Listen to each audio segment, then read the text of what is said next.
বীরভূমের বেতাজ বাদশাহ শেখ নিজামুদ্দিন ওরফে টুলু মণ্ডল, আর সেই টুলু মণ্ডলেরই কোম্পানি মণ্ডল স্টোন প্রোডাক্ট প্রাইভেট লিমিটেড, এবং সেই কোম্পানির নামেই তিনি দুর্গাপুর আসানসোল উন্নয়ন পরিষদের তরফ থেকে 2025 সালের রাতুরিয়া অঙ্গদপুর শিল্প তালুকের যে এই রাস্তা 3.6 কিলোমিটার যে এই রাস্তা, সেই রাস্তার কিন্তু 21 কোটি টাকা, প্রায় 21 কোটি টাকা দিয়ে বরাদ্দ পায় সেই কোম্পানি।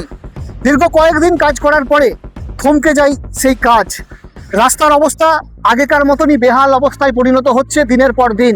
অভিযোগ স্থানীয়দের, সারি সারি পড়ে রয়েছে ইট, রাস্তার পাশে যে মেরামতির জন্য নিয়ে আসা হয়েছিল ইট, সেই রাস্তার পাশেই পড়ে রয়েছে ইট। স্থানীয়দের অভিযোগ এবং বিজেপির তরফ থেকে নেতৃত্বের যেটা অভিযোগ করা হচ্ছে যে এই টুলু মণ্ডল যে বীরভূমের পাথর ব্যবসায়ী, ইতিমধ্যেই তার বিরুদ্ধে একাধিক দুর্নীতির অভিযোগ উঠেছে। ইতিমধ্যেই তার বাড়ি সহ একাধিক জায়গায় পুলিশি হানা। পলাতক এই টুলু মণ্ডল। ওই টুলু মণ্ডল যে ওরফে শেখ নাজিমুদ্দিন, এই শেখ নাজিমুদ্দিনের যে সম্পত্তি এবং সাম্রাজ্য সেটা দুর্গাপুরে ছড়িয়ে আছে আমরা জানতাম না। আমরা জানতে পারছি এই যে রাস্তা রাতুরিয়া অঙ্গদপুরের রাস্তা 21 কোটি টাকার যে টেন্ডার এটা পেয়েছিল এই মণ্ডল কনস্ট্রাকশন, মণ্ডল স্টোন প্রোডাক্ট প্রাইভেট লিমিটেড নামে একটা কোম্পানিকে দেওয়া হয়েছিল। এই কোম্পানির মালিক হচ্ছে টুলু মণ্ডল।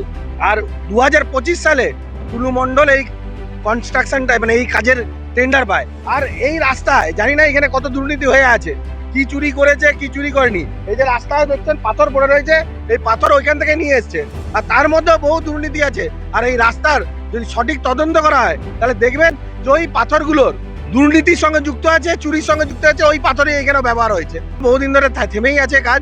তার মানে যখন থেকে জানতে পেরেছে যে টুলু মণ্ডল, তার বিরুদ্ধে তদন্ত শুরু হয়েছে, তখন থেকে তাকেও পাওয়া যাচ্ছে না, আর তাদের যারা কাজ করতো তাদেরকেও পাওয়া যাচ্ছে না। আমাদের ম্যাক্সিমাম ডেলি পরে যাতায়াত, প্রচুর বর্ষাকালে আরও বেশি অসুবিধা। এই যে রাস্তাঘাট দেখো, এগুলো পুরো ভাঙাচুরা, পুরো এই যে মালগুলো যদি এগুলো যদি একটু পেতে দিত আমাদের সুবিধা হতো জনগণের আর কি।